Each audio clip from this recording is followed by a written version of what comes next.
Good news to all you Washington Commanders fans. The Terry McLaurin holdout is officially over. Tonight, we break down the details of McLaurin's brand new contract with Washington. Plus, we wrap up our NFL division previews and so much more. Our Nation Sports Show is next.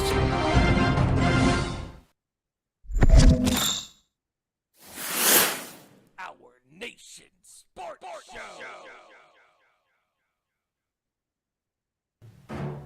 Throughout the entire month of August, our Nation Sports Show has analyzed every single division in the National Football League during our annual division previews for the upcoming NFL regular season.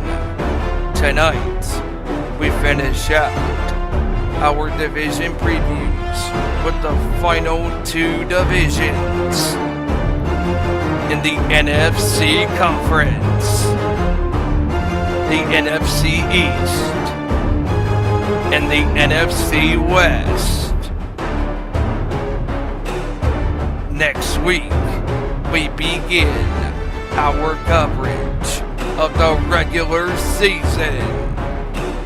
Next week, we also make our playoff and Super Bowl 60 predictions. Tonight, we also bring to you the latest breaking news in the National Football League and so much more. It's showtime.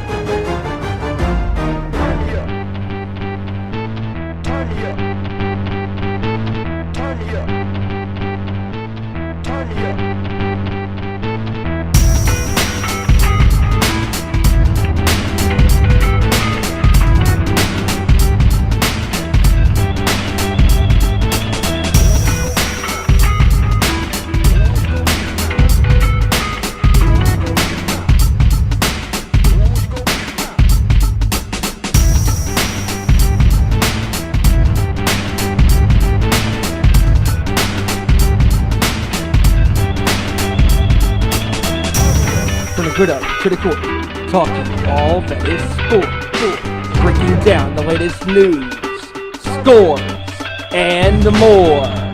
Welcome to our Nation Sports Show. This episode of our Nation Sports Show is brought to you by Vyzine Special Edition, made with the tears of Dallas Cowboy fans. Available at your local Buc-ee's near you. Hello, everybody. We are live. What's going on? It's another Tuesday, and you know what that means. It is our Nation Sports Show. Hope you all are having a great day. I am Ezra Vickery, and we are here live with you every Tuesday, 7 p.m. Eastern, 4 p.m. Pacific on youtube.com/Nation's Corner. We appreciate the support as always, and we hope you have some fun with us tonight. We got a lot to get into. We got the NFC East, NFC West predictions. We got all the news to cover, including players being waived, players being released, put on certain lists, or players ending their holdouts. And we got two to definitely talk about, and we will get into that in just a little bit. Steven, you may want to pull your camera down a little bit because it's got your chin a little bit cut off. Just to let you know. That's better. Way better. All right, everybody. Sorry about that. We had to fix that technical difficulty on Steven's end, but we got it. We always do. Let's get to the ways you can interact with us, and that is, of course, at Owen_Sports Show on the old X machine. Facebook, Instagram, and YouTube.com are all at Our Nation Sports Show. Like, subscribe, share, all that good stuff. Tell your friends and family to tune into our show because it's a fun little thing. We always freestyle it. We never plan things ahead. The only thing we plan ahead is stuff like our predictions and our thoughts on certain subjects. But obviously, we never get into politics in sports. We are a politics-free zone, and we always will be a politics-free zone. So we wanted to just let you know that. But also, you can interact with our friends over at the Nation's Corner. Nation's Corner on the YouTube, the Nation's Corner on the Instagram, Nation's Corner, everywhere else. And don't forget to watch them every Saturday, 7 p.m. Eastern, 4 p.m. Pacific. Whatever combination it is, whether it's the guys, whether it's the guy and gal, whether it's the greatest combo in the history of pro wrestling, two breasts, one leg. Let me tell you, it's going to be a fun riot on that show. And you're going to talk all things professional wrestling. Of course, Clash in Paris this Sunday, live from Paris, France, on the Peacock, Netflix internationally, and of course, you can even catch it at some of your local movie theaters if you want to go enjoy the experience on a 100-foot screen. I will be, because I got invited by some friends who wanted to get me out of the house. So there we go. But they're going to be talking all about the upcoming Clash in Paris. They're going to be covering GCW Homecoming from this past weekend, as well as AEW and New Japan presenting Forbidden Door, a nice long extravaganza of pro wrestling, NXT Heatwave, and of course NXT tonight, Raw last night, and the rest of the weekend wrestling. It will all be covered by them. And don't forget to like Too Sweet Cosplay across all socials. We are doing some cons here and there, but right now we're kind of taking a break with it being in the fall and winter. If anything changes, we will let you know. Just follow us at Too Sweet Cosplay for all your cosplay needs. And of course, we put up wrestling discussions also as well. So let us know if you want to hear anything. If you have any submissions for your cosplays, hit us up. All right, enough of my spiel. Enough of me taking 8 minutes of your time with meaningless bullshit. Well, we're about to take up another two hours of your life with meaningless bullshit. Let's get right into it with my boy here, my heavy metal brother from North Kakalaki, of course. He is a nice guy. He is not an asshole like Christian Cage, but he can be a dick at times. Ladies and gentlemen, please welcome Big Steven Wyand. Yeah, what is going on, everybody? Thank you for being here tonight. We are so excited to be here.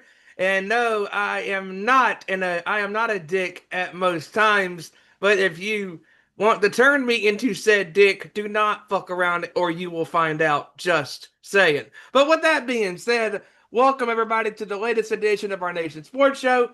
It is so great to be here with everybody here tonight, and looking forward to having Joey on here, and hopefully Kevin will be able to join us here tonight as we wrap up, yes, our division previews for the upcoming NFL season for 2025-26 as we finish out, as we always do with the month of August, with the NFC East and the NFC West divisions. That'll be a lot of fun, and plus we'll get into a lot of NFL news that's going around, and plus maybe a little wrestling talk. Who knows what we'll get into? But let's do this. Absolutely. It's going to be awesome, man. And I am excited for this week, obviously, coming up. Excuse me.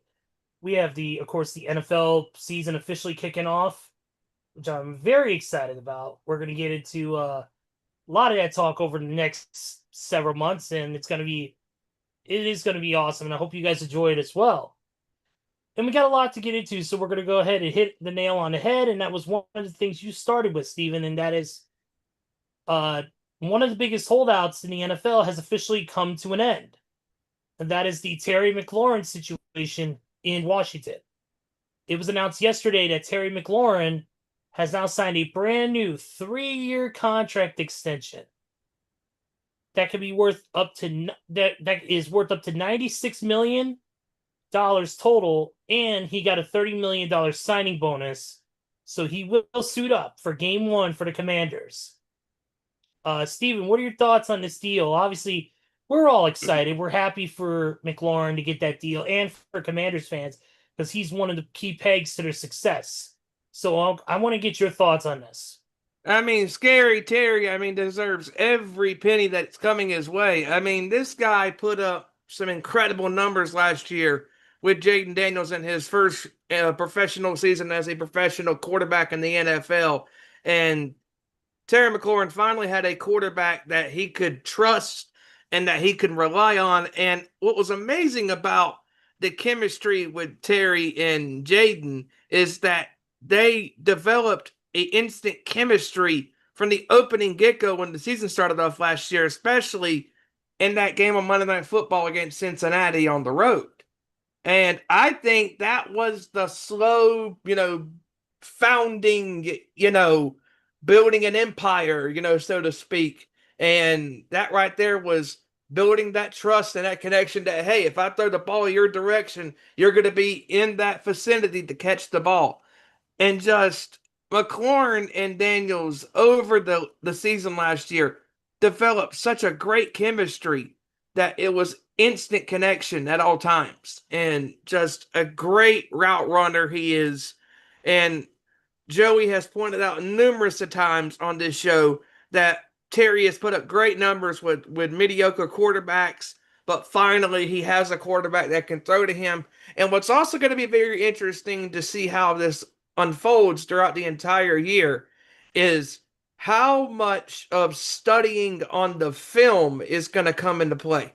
Because now that Jaden Daniels has a full NFL season under his belt last year, it's going to be very interesting to see how teams scout him and how he picks up on the tendencies of defenses, reading him and reading his eyes and the routes that his receivers like to run. And it's just going to be very interesting to see what happens. Yeah, obviously, it was a big thing for them to get that deal taken care of because obviously they let him walk. That's one of the biggest mistake. So I am excited to see where this team goes from here now that they got everything kind of squared away. But obviously, can they get further down the line than they did? Can they make it finally to the Super Bowl? I think they can. We'll see what happens. But let's get to the other big holdout, and that was Trey Hendrickson. We did not know what was going to happen with the man. It looked like he was going to walk. There were several trade options that some statisticians had in their people in the sports world had written down and had posted some ideas, whether it was Detroit, Chicago, Green Bay, whoever it was, and it mattered. It doesn't matter now, more so. All right, here we go. Ladies and gentlemen, the man of the hour, too sweet to be sour. He must have a pigeon in his ear because we're talking about his Washington Commanders at this moment in time. Ladies and gentlemen, he is the happiest man alive on the face of the planet that we call Earth. JT, Jelly Thornton, what's going on, man? Hey, wearing a Washington Commander shirt just to commemorate the occasion. Hey! And to commemorate that big fat contract, baby! Woo! Hey, I gotta say, I knew it was coming. I didn't know when it was coming, but I knew it was coming. But in the back of my mind, I was like, what if we don't sign him before week 1? Now I'm getting really nervous now. But then I saw the news broke in our chat, and I was like, yeah, baby, let's go. Wow, we finally got our boy back. Woo! Now I'm really looking forward to Sundays again. Hey. Let's go. Oh, yeah. And also because the whole Micah Parsons contract saga is getting interesting. It's really getting interesting. As a matter of fact, I happened to see something on the Pat McAfee show the other day regarding the whole Micah Parsons contract saga. And apparently Jerry Jones, the clown of an owner, went on Michael Irvin's YouTube podcast show, and they were talking about the whole Micah Parsons contract saga. And this is quoted word for word. Jerry Jones said that he thought a deal was done. They laid out terms on paper for Micah Parsons to give to his agent. But as soon as Micah Parsons' agent saw it, he literally told Jerry Jones representatives that you can take that contract and stick it up your ass. I was like, whoa.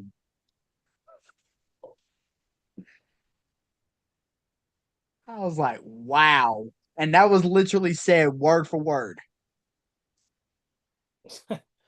Yeah, that's what should happen with a lot of these. That's what should happen to Jerry Jones a lot more. Maybe he'll make him pay more. Right?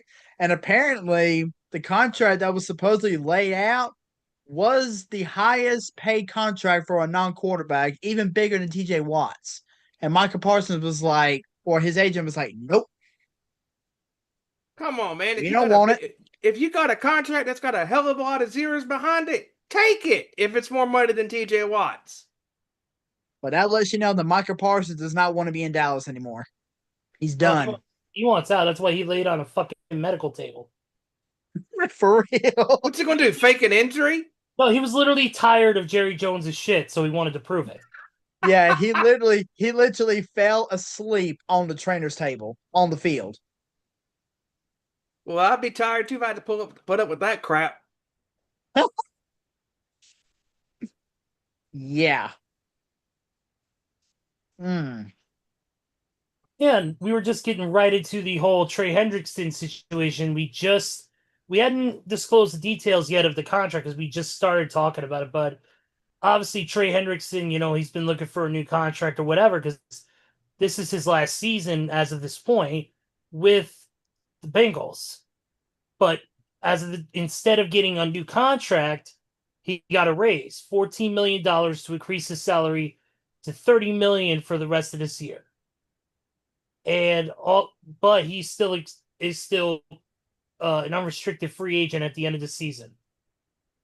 Yep, and I've been seeing posts all over Facebook from people posting memes and tweets and videos and reactions and what have you, saying that the Bengals have now spent 75% of their cap space on 4 players: Hendrickson, Burrow, Chase, and Higgins. That is 75% of their cap space among them 4 players. Yeah. And I was like, interesting. And then some guy at the end of the post said, yeah, the Bengals are never going to the playoffs again. They're doomed. And quite honestly, he might be right, at least for this season. I don't know. I'm just saying might be. I'm not saying he is.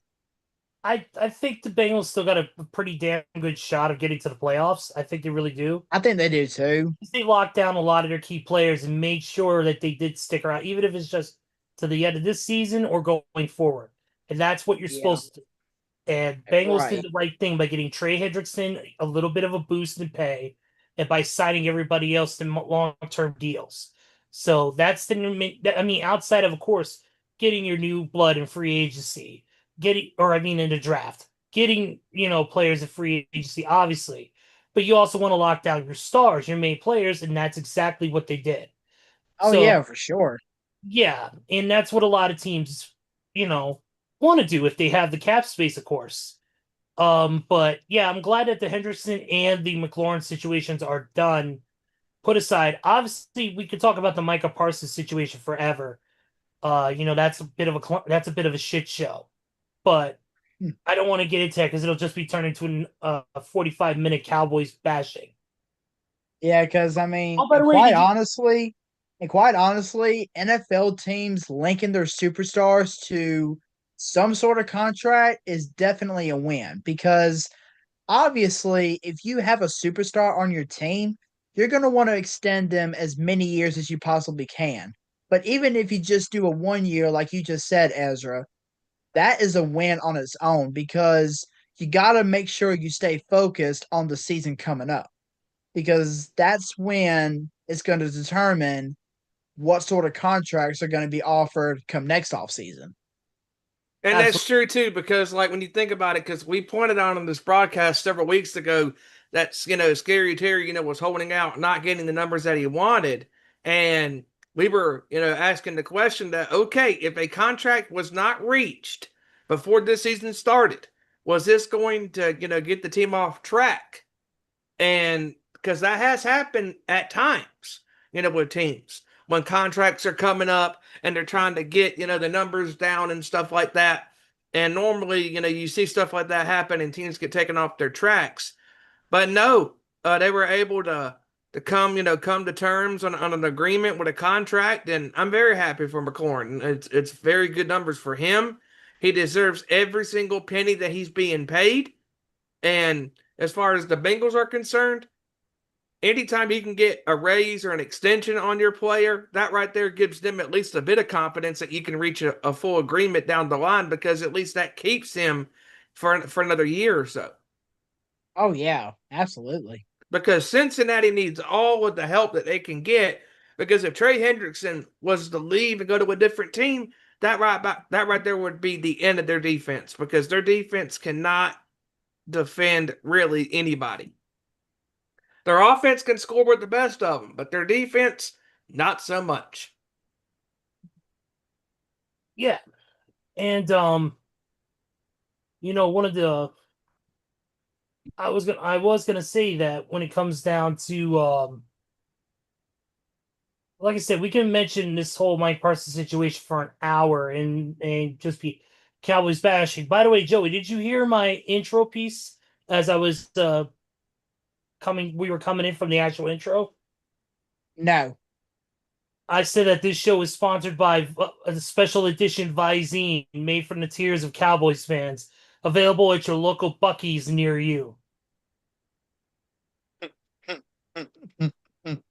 Well, I will say in about a week's time, them tears are probably going to start flowing once they get their butts handed to them by Philly in week 1. They're going to be singing the song, "There's a Tear in My Beer."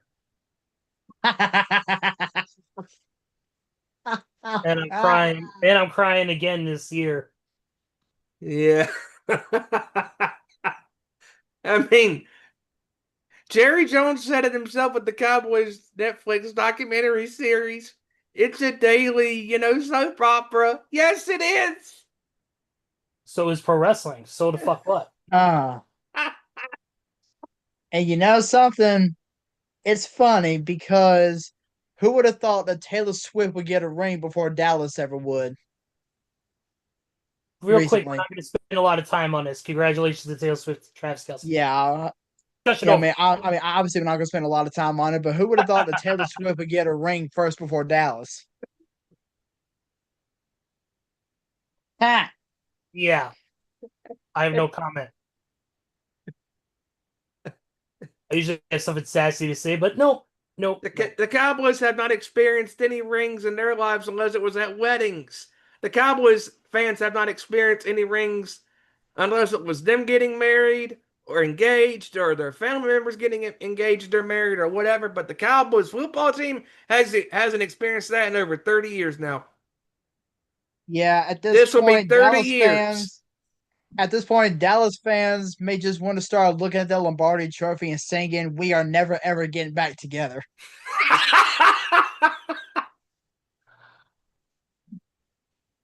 Done. I'm done.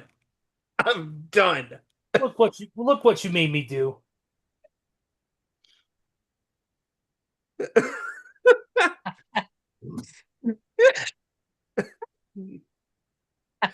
That reference felt like Death of a Thousand Cuts. Woof. We're gonna have the bad blood with the Swifties. We keep up with this. Yeah. All right, let's end Taylor Swift puns before I make my promise to start listening to an hour of Coldplay. Hopefully there won't be a camera nearby.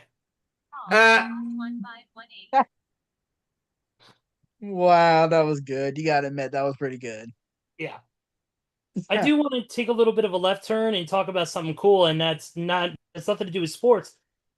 As many of you know, if you live in the Orlando area or even in some of the other areas that have a Universal Studios, you know they're getting ready to do their Halloween Horror Nights coming up this Friday.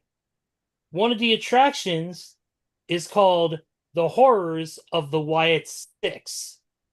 Yes. And there were some photos that I saw, including a food booth that looks exactly like the inside of the Firefly Funhouse, with the door in the main place where you order your food looks like the window where Abby the Witch would be. And it even has the Firefly Funhouse logo with Ramblin' Rabbit and all the characters. And for the house, in front of the house, will be a rocking chair and a lone lantern rocking back and forth. Wow, Yep, So cool. that's interesting. yep, it's gonna be great. And they got little trinkets and stuff based on the Fiend and the Wyatt Six that you could buy, and foods based on them, and all that stuff. You can get, of course, you can do any of that. It's expensive, but if you're able to make it out there and you have the funds, please go do it. It's worth it. We're working closely with Rob Fee from WWE, working with Bo, of course, the other members of the Wyatt Six, Jason Baker, the guy who designed the Fiend mask and all the Wyatt Six era outfits. So he's working closely with a lot of members who are close to Bray. So definitely, this is a dream 10 years in the making that they're making for Bray now that he's gone. But it'll be awesome. Moving back to the world of sports, and specifically moving to football, I'm not going to go through everything because there's just too much. Obviously, the teams have been cutting down to their 53-man rosters right now. Yeah, the So deadline was at 4 o'clock today. deadline was at 4 o'clock Eastern today to cut down the rosters to the 53 men. I'm not going to go through everything because obviously that would take pretty much the rest of the show. And we still got other news to get into, possible NBA news, NHL, UFC, whatever we decide, whatever we feel is important, we'll get out to you guys. 49ers officially placed Brandon Ayuk and Malik Mustafa on a physically unable to perform list. Obviously, Brandon Ayuk's still recovering. It's Malik Mustafa. I don't know how long he's going to be out, but I know that it could be up to week 6 before we see Brandon Ayuk back in a 49ers uniform on the field. Yeah, Ayuk's been out with that injury for the last year plus now, and hopefully he can come back to full strength and be the best version of himself, because when he is healthy, he is one of the best receivers in the league today. Because him and Brock Purdy developed a chemistry, and our very own Kevin Rory knows that very well. And I know Kevin's also very happy that, and we talked about this last week, that Brian Robinson is now going to the San Francisco 49ers. Yes, he is, and we'll get into that in just a little bit as well. Although something happened today in that they found out that Demarcus Robinson, their wide receiver, has been suspended 3 games without pay for violating the substance abuse policy. He will be eligible to be reinstated on Monday, September 22nd, following the 49ers Week 3 game against the Arizona Cardinals.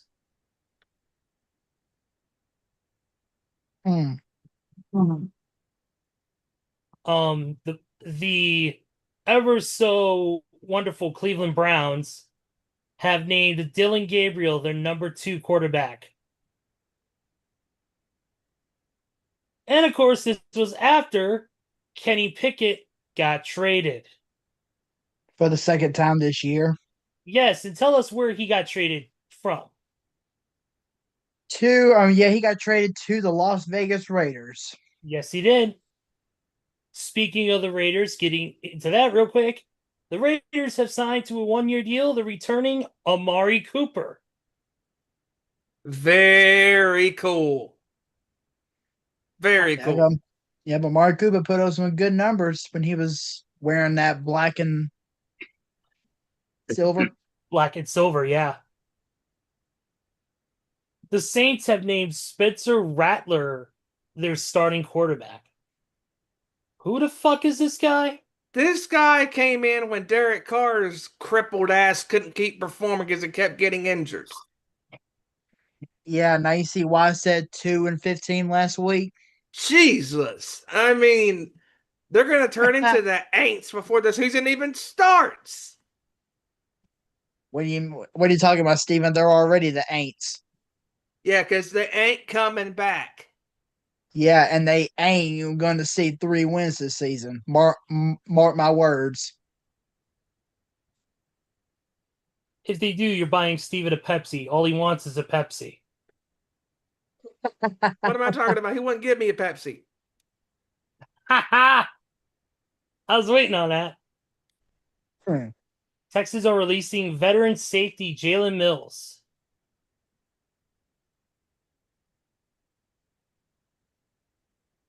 Titans running back Ty Spears, who suffered an ankle sprain earlier this month, was spotted in a walking boot this weekend, is being placed on IR. So that means he'll be signed for four games. And also Joe Mixon was announced to be on IR for the next 4 weeks. So the Titans and the Texans both dealing with running back issues at this point already.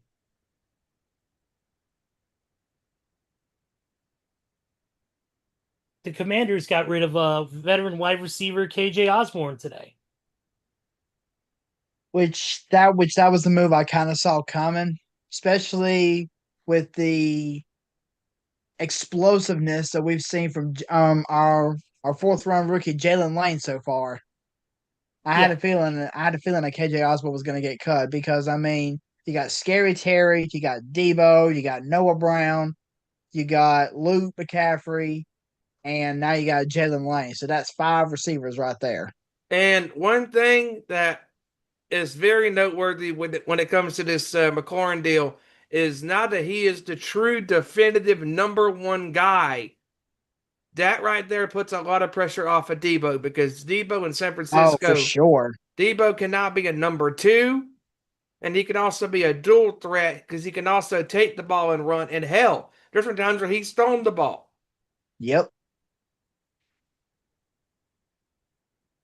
I mean, if nobody claims KJ Osborne, I can see him coming to our practice squad for sure. Or I could see teams that need a receiver. You know, maybe the Vikings. He goes back to the Vikings. Yep, he could.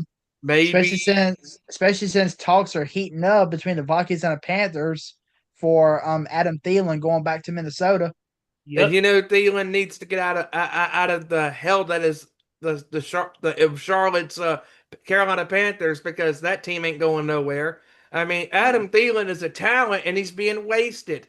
It's almost like his talent was taken from the Monstars. And exactly. And like it is with all professional athletes, Adam Thielen is not going to get any younger. Nope. Definitely not. And Thielen's best years were with Minnesota, period. Period. Exactly. The Browns are releasing veteran wide receiver Deontay Johnson. Man, speaking of being everywhere, man, that dude's been everywhere, literally. Deontay Johnson. He was, let's see, he started off in Pittsburgh. Then he's played in Baltimore. He's played in Carolina. He's now played in Cleveland. Sure. Wow. Damn. The Giants did what they do best, and that's release Tommy DeVito. What can Tommy do for you? Suck. Yeah, well, technically, I definitely saw that one coming because when you have Russell Wilson, Jameis Winston, and Jackson Dart as your 3 quarterbacks, why do you need a 4th? Oh, here's a little factoid. Right here on Get Up today, Adam Schefter's number 1 fantasy draft pick is Bijan Robinson over Jamar Chase. Wow. Man, speaking of fantasies, I cannot tell you how many videos I've seen with people screwing up their fantasy draft picks. That's why I don't play that. I've seen people draft Brian Robinson over Bijan. And then I've seen people draft Luke McCaffrey over Christian McCaffrey. And I'm like, dude. Guys, take it from a blind guy. Pay attention. Use your other senses. If you can't see what's on the screen, have somebody ask you, hey, does that say Luke or Christian McCaffrey? I don't know. Go with Run CMC. Don't get the wrong McCaffrey because you done screwed up. Like, come on, man. Like, you may want to get your ears, your eyes, whatever checked because clearly you need to be checked for any possible problems because clearly you're drafting the wrong players because you're that dumb because you don't know how to draft properly. I mean, take it from Joey and take it from Kevin because they actually know how to draft. Right? I can't wait to see the person who drafted Kenny Pickett over Josh Allen. Yeah. Well, we haven't seen that yet, but we have seen something similar because somebody, and obviously I don't know who the guy is, but somebody with the first overall pick in the first round, y'all would never guess who he drafted. Oh no. Shador Drake Sanders. May. No, I mean, and nothing against Drake May. He's a decent, young quarterback, but he ain't Patrick Mahomes. He ain't Josh Allen. He ain't Joe Burrow. He ain't even Baker Mayfield. He's not even Caleb Williams. No, he ain't. God, what's his name? Goff. He ain't Goff. Come on, man. No. Like you can do better than that. Like. Yeah, and I'm not saying this is a dig towards Ezra because I honestly believe that it's not. But I saw somebody draft the Bears defense / special teams unit with the 3rd overall pick in the first round. Yeah, that person could go fuck themselves on a bed of needles. Yeah, I'm thankfully they're not drafting their special teams unit when Cody Parkey was there still. Ouch. I could definitely agree with that one. That's a no. Yeah, and that reference did not go wide right or left. Steven, it went straight up. Steven, you're blind. You can kick better than Cody Parkey can. Ezra, are you sure you want to keep Steven on the show tonight? No, he's fine. He's right. He's right. I wouldn't pick Cody Parkey as my kicker if he was if there was an imaginary 45th round. Oh God! I'd rather have the quarterback kick the ball. Or better yet, you can do what Kevin does and put Jake Moody in at quarterback. Sure. I mean, Jake Moody, maybe little does he know he might be a good quarterback. Dude, this was 2006. I'd put Robbie Golden at quarterback and have him be the kicker. Oh yeah, there you go. Carolina Panthers. Ladies and gentlemen, he must have a pigeon in his ear too. His ear's supposed to be burning. K-Rod, what's up, pal? Yo, what's going on, fellas? Actually, he's going by the name of the Carolina Pansies tonight. Pansies. Because we get to talk about the Carolina Pansies. We haven't gotten to that point yet. We've been busy talking about the 2 holdouts ending. We've been going over some of the big name releases and signings and stuff over the past week. I've been scrolling through Shefty's account. We just got through talking about Tommy DeVito getting released from the Giants. We talked about Kenny Pickett being traded to the Raiders, Amari Cooper being signed to the Raiders on a 1-year deal. We went through a couple different things. But if you want to talk about Carolina, what do you want to talk about? What's the main... No, I was just playing. I do want to talk about the situation in Cleveland for a second, though. I'm sorry, but Shedeur Sanders has no place in the top 2 of that depth chart. I'm sorry. I don't care whose son he is. This is strictly football. Did anybody just watch the last preseason game where he looked god-awful? I mean, damn. And then the people want to bring up the fact that, Dylan Gabriel didn't look good against the Eagles, but Shedeur looked good against Carolina. Let me just say this. The Eagles' backups that were playing is better than the Carolina Panthers starting lineup. So the fact that Shedeur playing Carolina's backups, that does not mean crap. Dylan Gabriel earned his number 2 spot as the quarterback for Cleveland. I agree. And Shedeur had his chances. He had all preseason. He had chances to overtake that spot, and he did not do so. And I mean, it's just football. I don't know why so many people are making this a bigger issue. And I bet you ESPN, the 4-letter network, is making this a big issue. He's a Sanders. Who gives a shit what his last name is? He could be. If that's the case, let's keep that same energy. Brendan Rice should not have been cut by the Chargers. He didn't get the same opportunities because he's Jerry Rice's son. But nobody's making a big deal about that. Nobody's making a big deal about Ryan Clark's son getting cut. Yep. You want to know why they're making this a big issue? Because this guy was an ex-cowboy. Yep.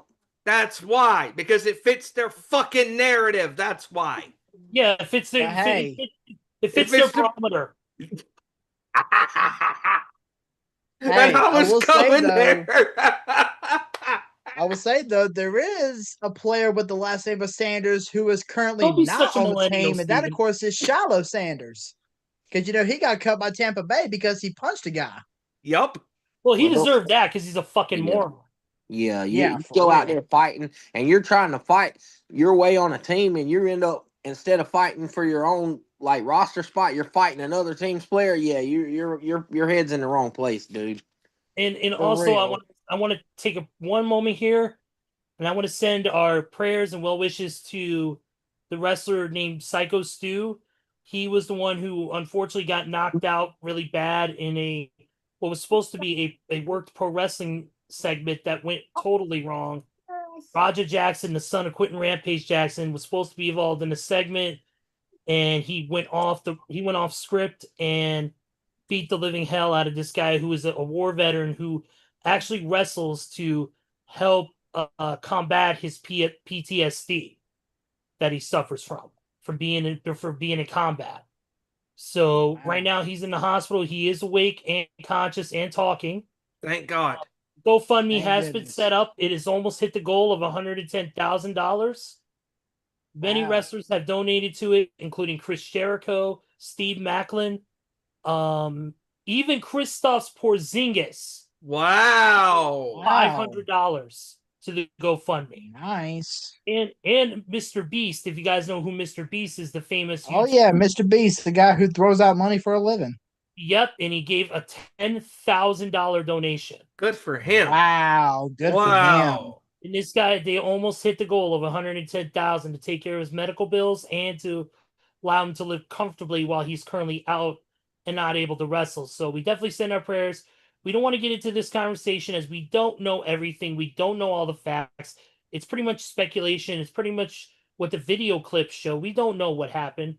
Obviously, there were reports that supposedly Raja got concussed and wasn't even supposed to do anything physically because he was dealing with post-concussion syndrome. So he might have just snapped. But we just want to keep it positive and send our condolences, not condolences, but our prayers. Oh yeah, for sure. Well wishes to Psycho Stu and his family as he recovers. And I know he'll recover soon, get back to what he does. But back to the sports as we continue along here. Obviously we talked earlier about the Kenny Pickett situation. That was, he originally, of course, he got traded from the Eagles to the Cleveland Browns, and then now he got traded from the Browns to the Raiders. But obviously, depending on if he plays or not, he's got himself, with Geno Smith, he's got himself another weapon.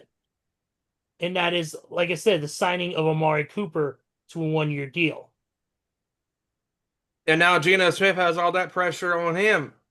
Yeah, because right now, Aiden McConnell is out with 6 to 8 weeks with a fractured wrist. So now what would originally be his number 2 is out right now. And so his number 3 is now have become his number 2.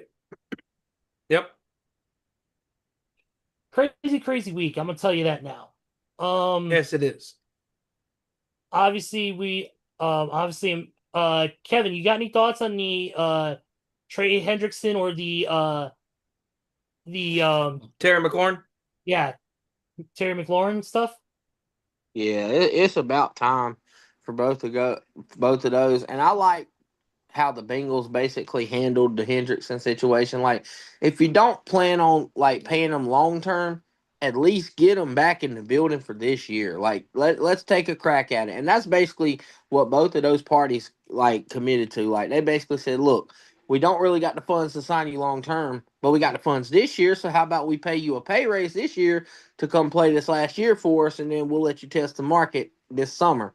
And Trey Hendrickson said, you know what? As long as I'm getting $30 million this year, I'll come on to the building. That works out good. But my problem with either Hendrickson and McLaurin and eventually Parsons. We see this time and time again every year with these holdouts. I don't wish it upon them, but we all know how holdouts end, and it's most likely that player suffering a soft tissue injury some way midway through the season because they're not in game shape. They missed all of training camp, which, yes, you can work out every single fucking day, but you're still not in football shape. And that's the only thing that concerns me about any of those guys. Because, yeah, you could work out every day, but then when you play a game, your body gets tired. What's going to happen? I mean, we just seen it last year with Brandon Ayuk. Oh, he held out all summer, finally comes back, boom, tore his ACL week 4, week 5. I mean, it's happened to players before. Debo's fat ass the year prior. We've seen that. I mean, held out and then he gained 55 pounds and turned into a fat Albert. So, I mean, every player it happens to. And like Joe Burrow, he held out and guess what? Strained his calf in training camp. Didn't even look right for the first month of the season because of him holding out. That's the only thing I'm worried about. But it's a good signing, and yet here the Cowboys are 9 days before game day, and they're still fucking around sitting on their ass, twiddling their thumbs. So at least the other two teams got something done. Yeah, definitely. Yeah. I do agree on that. Obviously, they placed Brandon Ayuk on the physically unable to perform list. Obviously, he's not going to be back till possibly week 6, so they put him on the pup list right now, at least for the first 4 games, and then they're going to, of course, check and see how he is. But one of the other big ones that kind of went on that list was this week was Joe Mixon. Joe Mixon went on to physically unable to perform, and he's going to be gone for at least 4 weeks.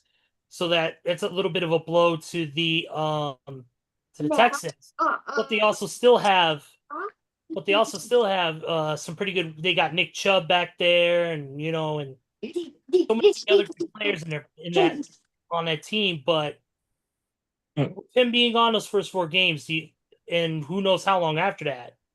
Do you think that's going to be a bigger problem than what it could seem for Houston going forward?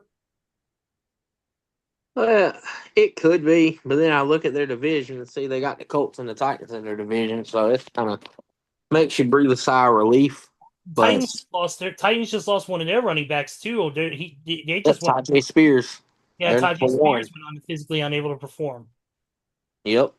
So yeah, man, it's a lot of these players. Obviously, a lot of cuts. Speaking of the cuts and all that, you being 49ers fan, were there any cuts that surprised you by any chance?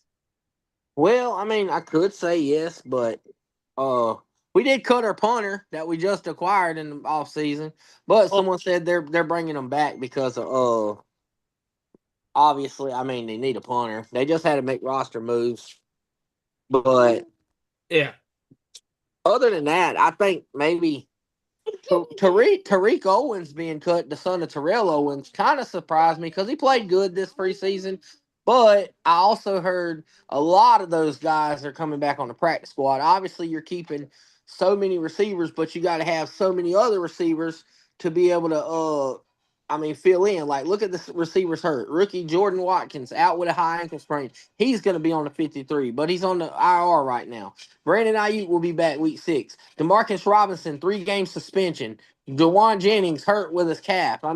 So at this time, I expect Tariq Owens to be back in the practice squad, and honestly, probably will be playing up for week 1 because we might have to put me out there in uniform to go catch balls because we're thin. But there's one player I think we will bring back that we did waiver, but I think he will go through the thing, and that is Robbie Chosen, formerly Robbie Anderson. And I think he is balled out this preseason in training camp. He's looked really good, so I believe and Russell Gage, who's currently injured. But I believe either one of them will be back on the practice squad. But as far as receivers, I do think the 49ers aren't done yet. I believe with the injuries, there's 2 names to keep an eye on, and one of them really wants to play for San Francisco on the Kay Adams show, and that was Gabe Davis. Josh Allen's former top-notch receiver out there in Buffalo that went to Jacksonville, and Trevor Lawrence made him look like shit. But he says he wants to play for San Francisco. He likes the West Coast scene. He likes the offense. And another guy who I personally really want, and is a guy who requested a trade from the Raiders just yesterday, and that's Jacoby Myers. I really want Jacoby Myers. Oh man, that'd be an awesome move. I think he fits the bill. Like, he's a gadget player who can play in the slot, who's got speed, who can get open, just run those gadget plays. And that's one of the guys I'm interested in. I hope we pull out something. Dude, and then you have you go from that having, not so surprising cuts to the Saints announcing Spencer Rattler as their starting quarterback. Yeah. And I brought up, this was the guy that replaced Derek Carr when he was getting injured all the time. Hey, I did see. I just want to bring up something funny that happened this week that I thought was hilarious. I seen on X where Archie Manning's grandpa basically said, "No, Archie's not coming out. Don't get your hopes up, Saints fans. I know you're the worst team in the league. Don't get your hopes up. Archie's not coming out of college this year. He's gonna play another year." And you know what a Saints fan replied with? "Don't worry, we'll suck ass next year too. So we'll be waiting for him in 2 years." Hey, at least he knows. Hey, at least. At least he's not delusional like the Cowboys fans are. Hey, that is True. And you know who else is not delusional that I respect a lot of? I want to say real quick, and that's Cam Ward. I mean, hey, for the being the number 1 overall pick, they asked him in training camps, like, "Hey, how's the offense look this year?" He said, "We're mid. We fucking suck." Hey, at least he's keeping it real. Hey, I gotta respect He's keeping someone it to tell real. the truth. Said we got no receiver. We suck. He's being honest and not trying to cover it up, and that's one of the things you can ask for with the team is them being honest. Ben Johnson is the exact same way. He is honest, and he as a coach, he's very honest, and I'm happy about that as a coach, as being the new head coach of the Bears, is that he will be brutally honest, win, lose, or draw. And you know what? I'm ready for the season myself. Yes, as far as the cuts go on my end with the Bears, to me, not the cuts. A lot of the cuts were not that shocking. We kept most of the big players that made a lot of noise. Obviously, the biggest thing for me last week was, of course, the signing of Tyson Bagent. That was great that we kept him as number 2. He did really great in the preseason. Really showcased a lot of great throws and scrambles and different things like that, especially against a team like even though it weren't the starters, a team like the Kansas City Chiefs, especially with that win 5 seconds left when he threw that pass into the corner to Janae Walker for the touchdown. Right. Oh, I will say, though, I am very surprised that we still somehow, in some way, in some light, still have Jake Moody as our fucking kicker. I am so fucking surprised. Like, what is he doing to keep a fucking job? I mean, he shanked the extra point in the 4th preseason game. In the 3rd preseason game, he missed a 24-yard field goal. The only reason he rebounded from that is because he had a 59-yard field goal to win the damn game. Ooh, a 59-yard field goal. Ooh. But there is a kicker I do wish we would go get, and that is for some reason, Cleveland Browns doing Cleveland Browns things, releasing the pretty damn good kicker in Dustin Hopkins. Oh, Dustin Hopkins. Who's been a great kicker in the league. So honestly, John Lynch, I'm begging you, please cut Jake Moody. Go sign him. Get him off my roster. I mean, or secretly, Kev, you could whisper in his ear, hey, Moody, go play quarterback. Yep. No, yeah, maybe. He could be our number 2. We only keep you could put him in quarterback and have Fred Warner running a slant route. See, that's the difference of our roster. We're only keeping 2 quarterbacks on our roster, and here comes the sorry-ass Cleveland Browns keeping 4 quarterbacks on their roster. For what? I have no fucking clue. But anyway, the biggest move I think we made during this cut down wasn't even a signing. It was obviously the acquisition of Brian Robinson Jr. from the Commanders. And someone needs to investigate those 2 organizations, because it seems like John Lynch and Adam Peters are in each other's back pockets anytime they need a favor. Here goes Adam Peters. Hey, I know you guys run a different offense now and you don't need Debo. You want to ship them out to us? Okay, here, sure. And then here comes months later. Hey, I know you guys want a new running back, kind of y'all changing up running backs over there. You want to give us Brian Robinson? Okay, sure, here. Take What's it. that old saying, Kev? You scratch my back or I scratch yours. Hey, that's why relationships matter in the NFL. Like for real though, relationships really do matter with other teams' GMs because, I mean, hell, honestly, the Commanders probably could have got more for Brian Robinson. Probably could have got a third or fourth round pick to a desperate team, but nope, he chose to do the deal with John Lynch because that's his buddy, and he said, "Hey, 6 is better than nothing." Last year, okay, cool. So that's going to be big because obviously our two other running backs cannot stay healthy. Isaac Garendo is made like Anthony Davis. Jesus Christ, he gets hurt every damn time he turns around. And Jordan James, a rookie, has been most of training camp with a broke finger. So I like the fact that Brian Robinson can come in there and be our running back number 2. Oh yeah, speaking of which, I saw that the 49ers did release Jeff Wilson. Yep, but they are expected to bring him back on the practice squad though. Okay, I'm back. I had to deal with a family member who doesn't understand how to work technology, but you know what? Life is life. Let's talk about Life is life. another release, and that is, of course, Tyler Huntley getting canned from Cleveland. When he literally just got signed 2 weeks ago. Yeah, it was supposed to be it was supposed to be possible number 4 with Shedeur Sanders and that. Sheesh. Wow. And here goes the Boo Birds out, sitting there trying to falsely accuse Kevin Stefanski for purposely sabotaging Shedeur Sanders. Let me get this. This guy's a 2-time coach of the year. You can forget that bullshit with that kind of narrative because this guy knows how to coach ball. Hell, he took an old-ass Joe Flacco and went into the playoffs and gave the Texans a run for their damn money a couple years ago. So I don't want to hear that shit. He's purposely sabotaging Shedeur Sanders' career. Kevin Stefanski, unlike most of these coaches today, actually has the guts and the balls, to make decisions that benefits his football team. He is actually making the Cleveland Browns a decent team because he's that good of a coach. But here's the thing, just like he's keeping it real. They was like, well, what do you say to those people who say that? You know what he said? He said, I treat Shedeur like any other rookie. He's not better than any rookie. So why should I give him special treatment? I want every rookie on my team to develop the same way. I'm giving every rookie a chance. And that's how it should be. That is fair. Exactly. Outside world wants them to give Shedeur some kind of special treatment, and I don't get it. I don't get it. I like the kid. I like Shedeur. Don't get me wrong, but Jesus Christ, he's not better than the next rookie. He's not better than Dylan Gabriel. Both of them got the same opportunities. Why should he get treated better? If I'm not mistaken, Dylan Gabriel's resume is much more impressive. Shedeur, hell, was damn what they go 7-5 in Colorado, while Dylan Gabriel was literally the number 1 team in the NCAA last year with Oregon up into the playoffs. But I mean, I guess that don't count according to the national media. But Yeah, national media. By the way, to emphasize what today has been and what it's been mostly of, in the spirit of Kevin's shirt, 4 letters, 1 word, cuts.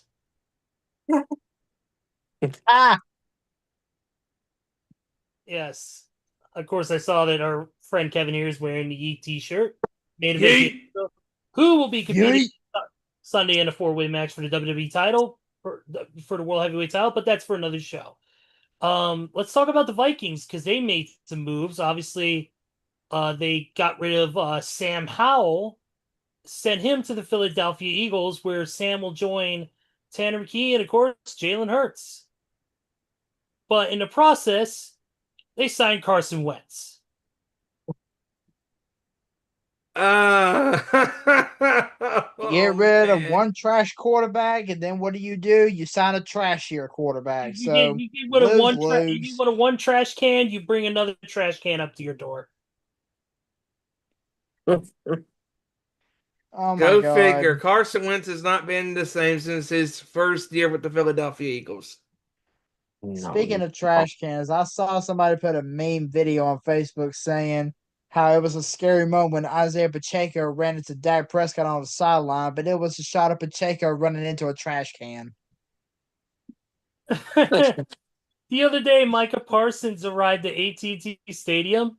A fan as he was walking to the locker room, a fan was telling him to come to the Falcons, and then he gave the fan a phone gesture like, have him call me.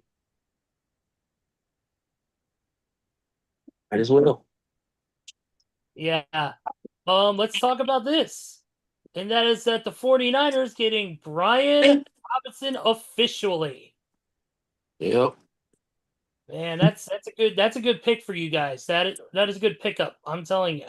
Yeah, someone said we might be so bad at receiver this year, or for the first 2-3 games, we might start CMC at slot receiver and have Brian Robinson just play running back the whole game. Desperate times call for desperate measures. Yeah. Mhm. Hey, I'm telling you, hey Kevin, I'm telling you, in week 1, y'all better run a pistol formation for Ricky Pearsall and Brian Robinson Jr. No, week 1, our first home game, we need to have 50 Cent come out there and play live and mini man for them two to come out. Like we could have a whole live concert out there with If we 50 could Cent out there. If we could have Colton and Austin Gunn there doing the guns entrance. Somebody could finally get what they want, coming out to many men on a live program. What are they gonna do it 9 times? Hey, the 49ers made history, though. That's the first team that's got 2 players that have been survived by gunshot wounds on the same team. They got the most surviving gunshot wound teammates. Let's see. Oh yeah, Chris Godwin. He's going to be activated from the PUP list to be on the 53-man roster to start the season, but only to begin his ramp-up process for games, not to immediately play in them. He's unlikely to play until October as he continues recovering from the ankle injury suffered in Week 7 last year. He's expected to start practicing in Week 2, but the team thinks he is right where he should be at this time and is pleased with his recovery.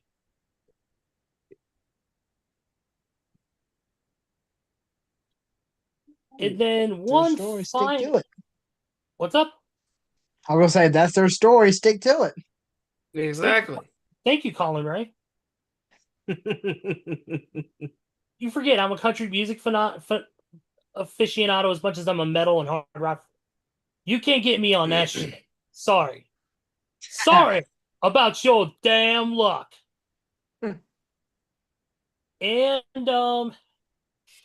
there was some concern originally. At last Wednesday's practice, Lamar Jackson was flexing his wrist after practice. But it was because he had his foot stepped on during practice. And they said he is completely fine and he is ready to go. She was shaking his hand because the pain was so bad from when he got stepped on.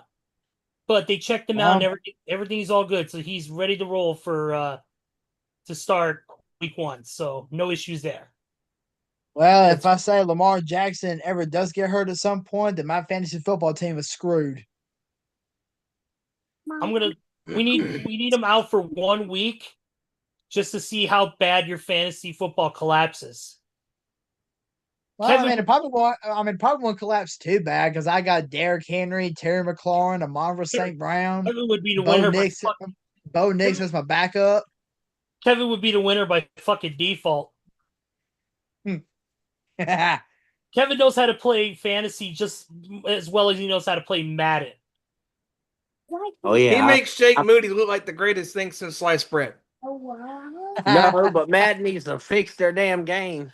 There was one play I ran last night. That's all I'm gonna say. Kevin, I was playing the Bucks, and for some damn reason, Mike Evans was supposed to motion. I was on defense. For some reason, Mike Evans runs 40 yards behind the line of scrimmage the wrong way, middle of the play. I said, "Where are you going? To Whataburger or something? Jesus Christ, get on the field. Hey, no wonder your hamstring stays hurt all the time." Come on. Kevin is the only Madden player that I know of that can actually take Lindell White and turn him into Tyreek Hill. Good Lord. 99 speed.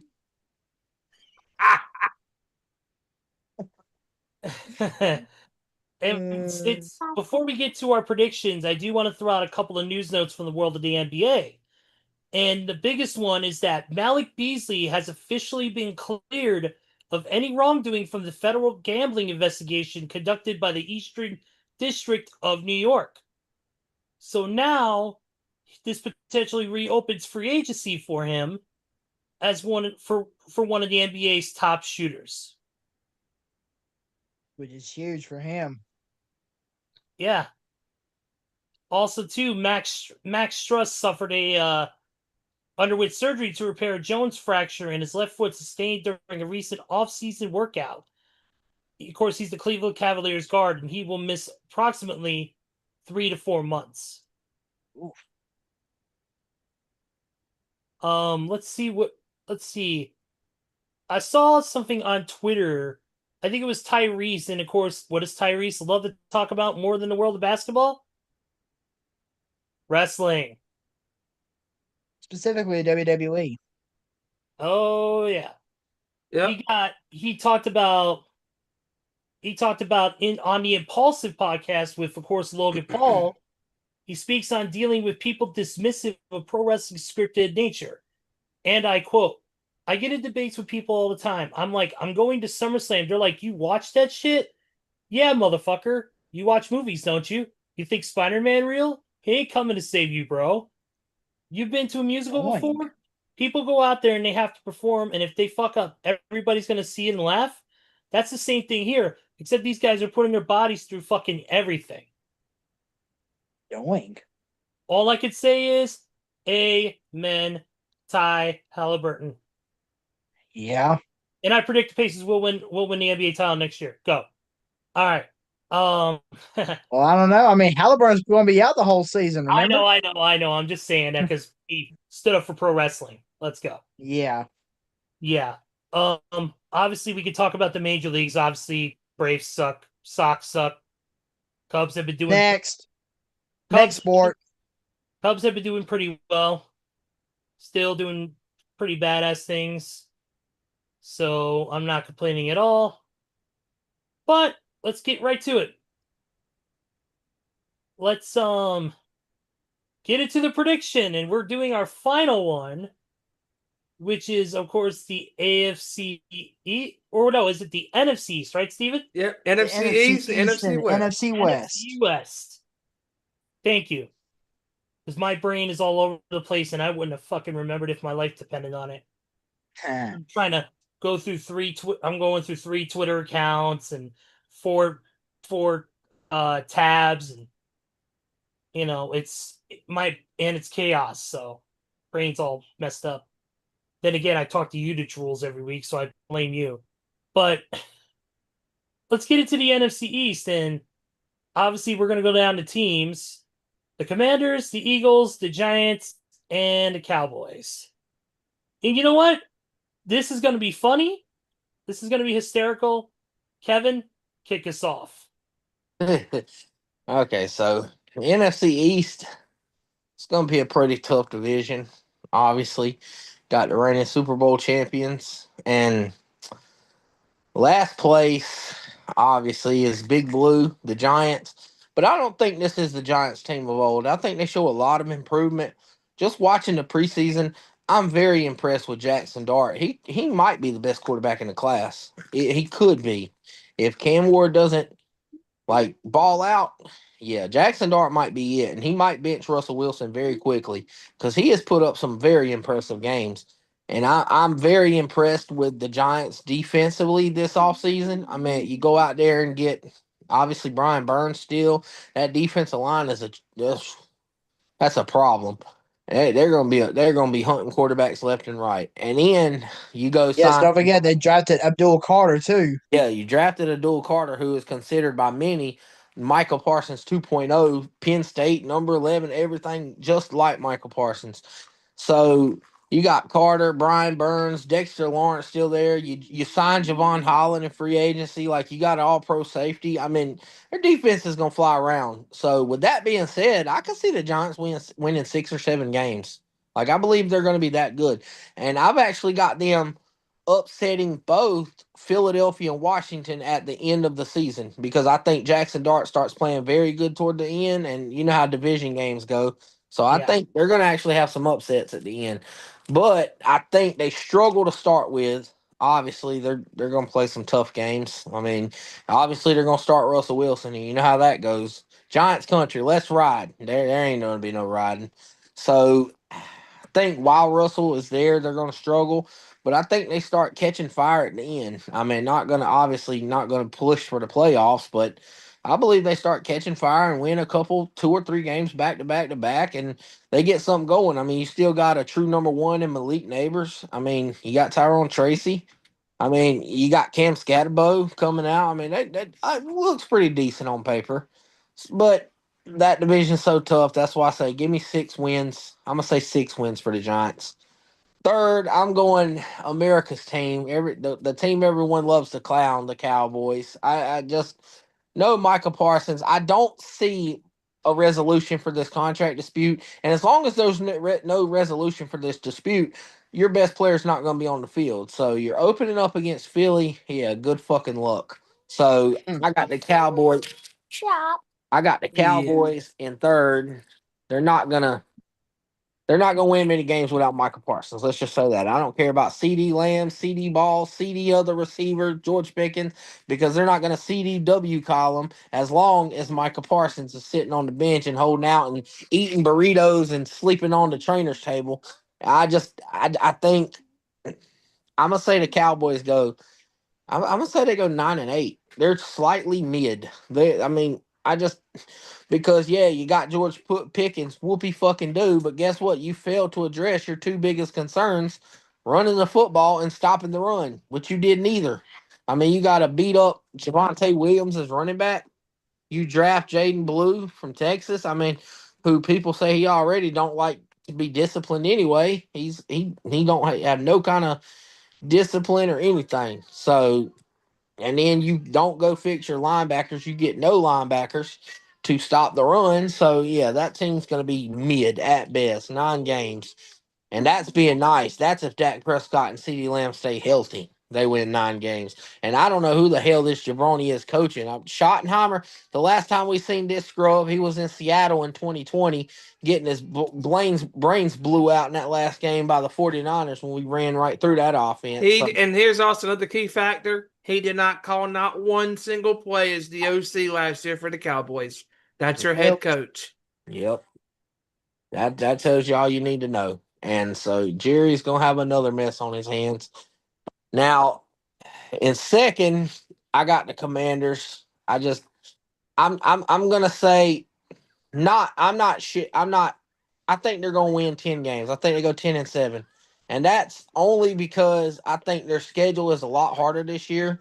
I mean, they got so many more primetime games, so many short weeks, so many more traveling. And I mean, they kind of benefited from playing a lot of scrubs at quarterback last year. Let's be honest. I mean, you played the Giants really had scrubs, dear God. But I think I will say they slightly regress, but they're still going to be pretty damn good. I mean, I think age could catch up to like guys like Bobby Wagner. I mean, he's 36, 35. He's pushing a retirement home. He's still good. Don't get me wrong. He's a Hall of Famer. Oh yeah, he's still good. But Father Time is undefeated. And is that going to affect that front seven? I don't know. And I'm wishy-washy on the back end, on the secondary. I mean, I feel like they should have did more this offseason to fix it. So with that, I think they go 10-7. I mean, Jaden Daniels, I don't think he has any kind of sophomore slump. I still think he balls out. But now the question is, who's your RB1? Because Brian Robinson's gone. I mean, do you have faith in the rookie? Do you go to Eckler, who is known to get hurt when he's the feature back? Who do you go to? That's where my question lies. That's why I still think they're better than Dallas. Obviously, that's why I say they go 10-7 and get a wild card. And number one, I'm going with honestly the best roster in football. I hate them to death. Do not get me wrong. I hate their fans. Their fans are ignorant, sore losers. They stick out like a sore thumb. I'm going Philadelphia. I mean, but here's my thing with Philly. I actually got them regressing too. I think Philadelphia only wins 11 games, 12 games. Here's why I say that. Your number one weapon that really made you over OP was the same one that made the 49ers OP just 2 years ago. Your running back. Saquon Barkley, who is essentially on the same trend as Christian McCaffrey. You go to the Super Bowl, win Offensive Player of the Year, have 2,000 yards, you dominate, and then the next year you get hurt. That's what Wow. CMC went through it. He worked too Right. much, got hurt. Saquon has never played 2 consecutive seasons fully healthy. Never. So what makes me a betting man? Watched him play until February. Saquon rushed 30 times. Is going to come back and play a full season this year. And if he doesn't play a full season this year, Jalen Hurts is not Joe Burrow. He is not going to win you ball games. He's going to do just enough. Jalen Hurts he's second tier. He's in the tier with guys like Brock Purdy, Dak Prescott, Jared Goff. He's not going to take over a game. He's not elite, but he's pretty damn good. Don't get me wrong. He's in that tier, like I said, with Purdy and Goff and Dak and guys like that and CJ Stroud. Like, they're all in the same tier, in my opinion. So without his number one running back, what's going to happen?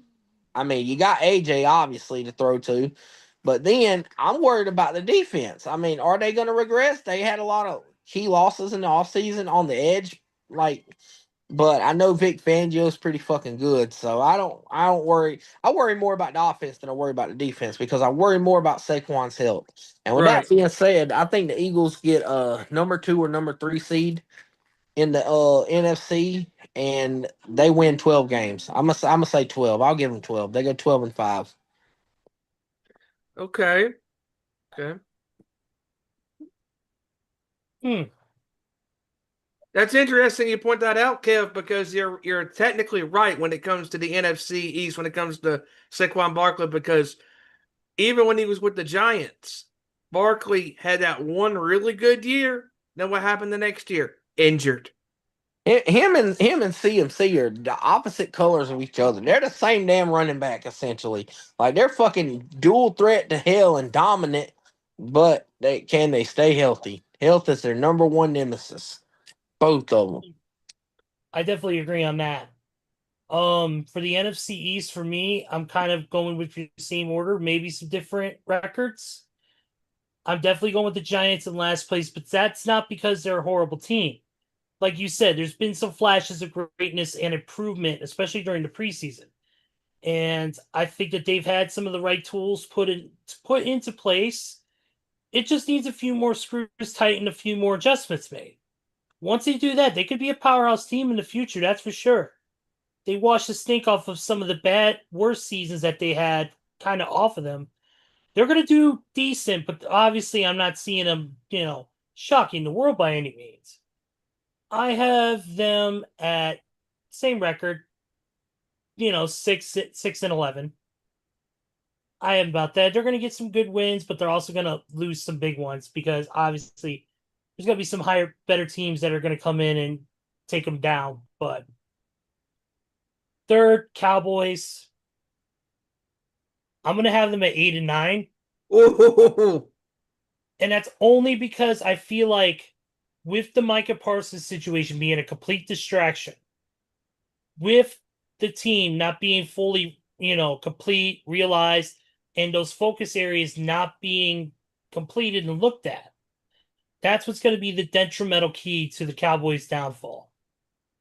To me, I'm going to go with them, like I said, 8-9. I agree with Kevin. The Eagles are third. And I would have picked the defending champions any other time because they're the defending champions. But the Eagles, yes, they did. They still have a good core of their lineup, but they've lost some major players in the offseason this year. Offense and defense.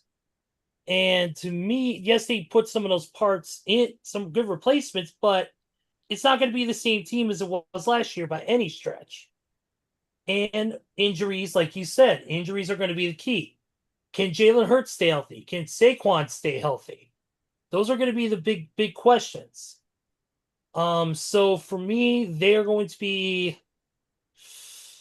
I'm going to say 11. Yeah, 11-6. And then the Commanders, I think they have the necessary tools to get back to the NFC Championship, if not to the Super Bowl. They got the Terry McLaurin. Wow. They got the Terry McLaurin situation. I'm not saying they are. I'm saying there is a high possibility. After what they showed last season's and the improvements they made and getting everything settled with McLaurin, I think that this is gonna be one of their best years. I have them at 13-4. Oh, hell. I have Wow. them at 13-4. They're gonna make a big splash this year. And I think that, like I said, with everything figured out, everything fixed, unlike other teams like the Cowboys and maybe one or two others who didn't make their necessary adjustments, the Commanders did. And that's going to be what's going to propel them, and also just with the raw talent they have. Especially with Jaden Daniels at quarterback. If he could stay healthy, that you got yourself a lethal team. So like I said, 13-4 for them. And I will say that is official. Nice Scrap Daddy reference. Yes. I agree with Kevin with all of his orders. I think that the Giants, they've made some improvements. I think that despite even all the moves they made, I think they're going to finish at best with 9 wins, but if not, 8-9. Dallas is a disaster. We know this, and anybody that is living in delusion, delusional land, and in a delusion world that is not reality, that thinks every year that this is the year that the Cowboys are going to do something, you flat out make yourself look like a complete fool. Because to believe the narrative that the Dallas Cowboys are going to go far, they're going to do something special. They just had the Netflix documentary. That doesn't mean nothing to me. The Cowboys organization is not going to progress or do anything special as long as Jerry Jones is still at the helm. And the Cowboys have all of these problems. The Micah Parsons problem has not been solved. And if he doesn't watch it, if Jerry Jones doesn't watch it, watch himself, Micah Parsons is going to leave that team and go to the greener pastures and be on a different team. And it will be very interesting to see what happens with this team all year long. Can Dak stay healthy? Can CeeDee Lamb have another breakout year? But I think they're going to have a lot of problems with the running game because they don't have a true overall backfield presence. They just don't. And I think that the Cowboys they're going to win some games, but they're also going to lose some games. And I think that the Cowboys are going to finish, like Kevin said, with 9 wins. And the Commanders, to me, are a way better team than the Cowboys. Jaden Daniels should have a great year. All of that rookie film, is going to be shown now for everybody to study and analyze. But I think that despite having the film now on him to fully study and break down, I think Jaden Daniels is going to have a great year, and he's not going to have a sophomore slump. I think that Terry McLaurin's going to show out, and Kev, you did bring up a great point that we've seen time after time when people hold out, with their contract issues, that they don't perform at a high level the next year because they get hurt, and hopefully he doesn't. And obviously the addition of Deebo Samuel, that's a great move. And Kevin, also, you point out a great point there as well. Who's going to be the number 1 overall back? Is Eckler going to be the guy? Can they get a true number 2? We'll have to find out as the season progresses. But I think that the Commanders are going to be one of the wildcard teams in the NFC. I say at best 11-6, but at the minimum 10-7. And I have Philly winning the division. I think Philly, as long as Saquon Barkley can stay healthy, as long as Devontae Smith and Dallas Goedert and A.J. Brown and Jalen Hurts have a great year on the offense. I think their offense can carry them to some victories. But Kevin, again, you hit the nail on the head, my friend. That defense could be their Achilles heel all year long because they have suffered a lot of losses on the defensive side of the football. But despite all that, I think Philly is going to finish with 12 wins and 5 losses. That is my predictions for the NFC East. All right, well, now it's my turn. So all I gotta say is strap your seatbelts, boys, because you're gonna be in for a wild ride. All right. And believe me when I say I am not doing this because I'm a Commanders fan. I am doing this based on history. So here we go. Starting off, last place, I do agree it's going to be the G-Men. The Giants, they still have some work to do. Like Kevin said, Jackson Dart shown like a star in the preseason, and it will not surprise me to see the G-Men start him sooner rather than later.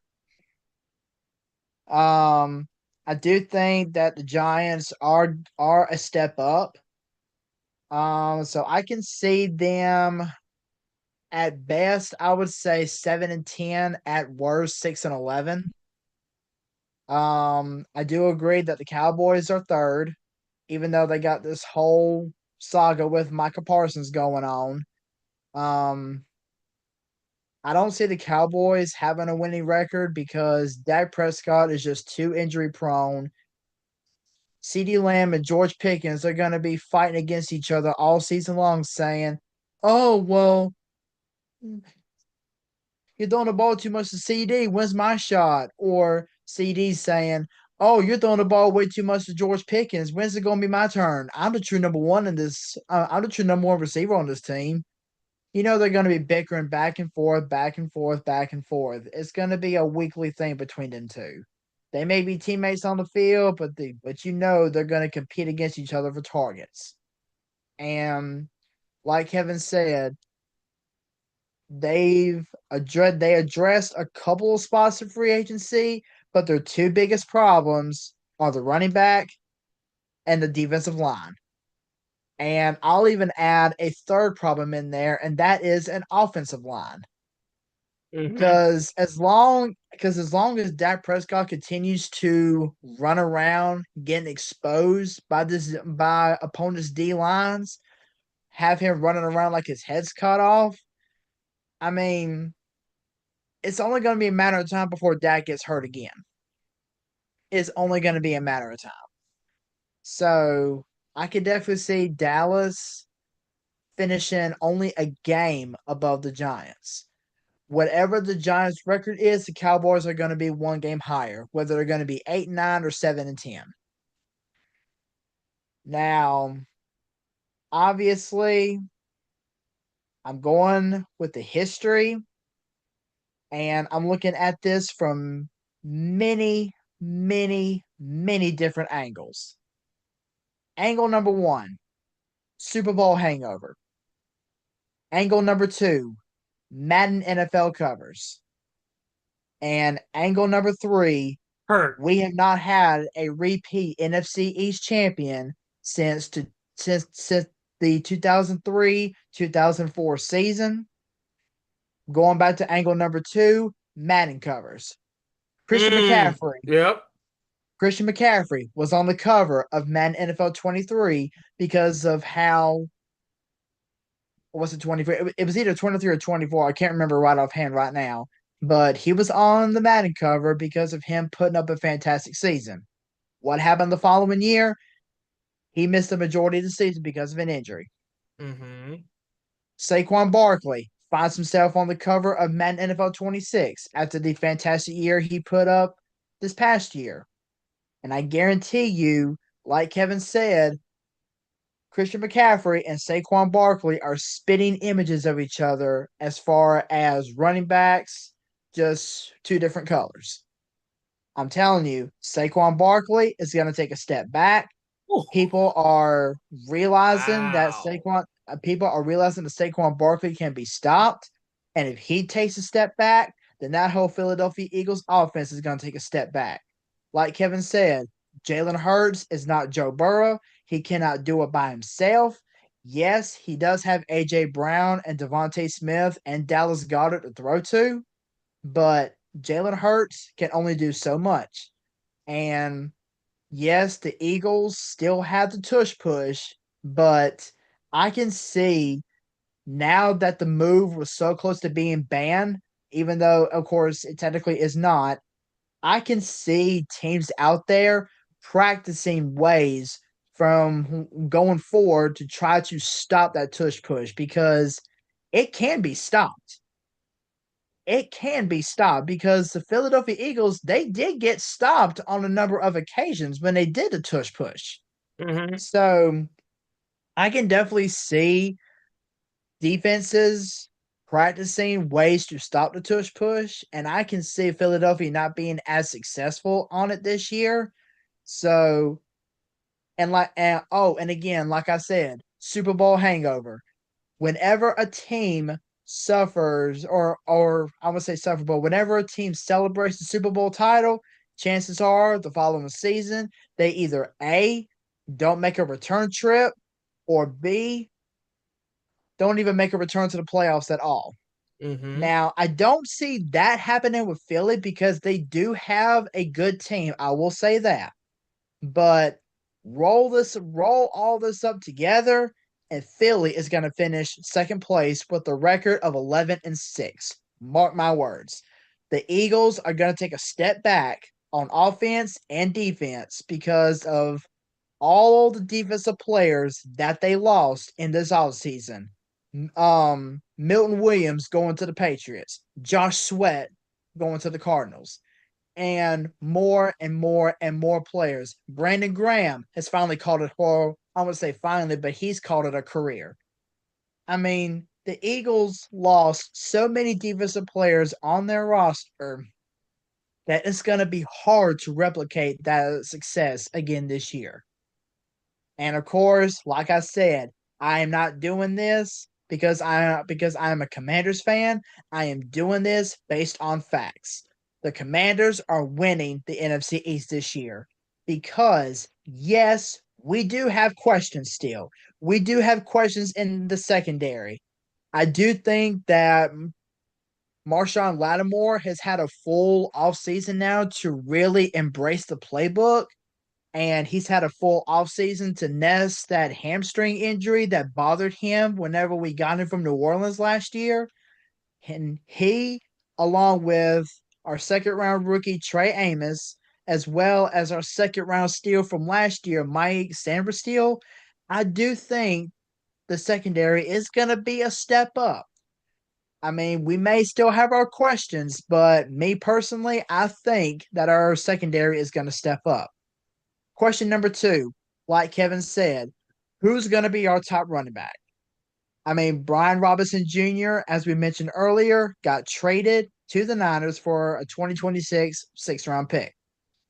But the main reason why we traded Brian Robinson is the fact that our seventh-round rookie, Bill Krosky Merritt, has flashed an unlimited amount of potential so far. I mean, he's flashed a potential so much that we may see him take the first snap in week 1 when we take the field a week from Sunday against the Giants. We may see him take running back 1 snaps with Austin Eckler still being the third down back.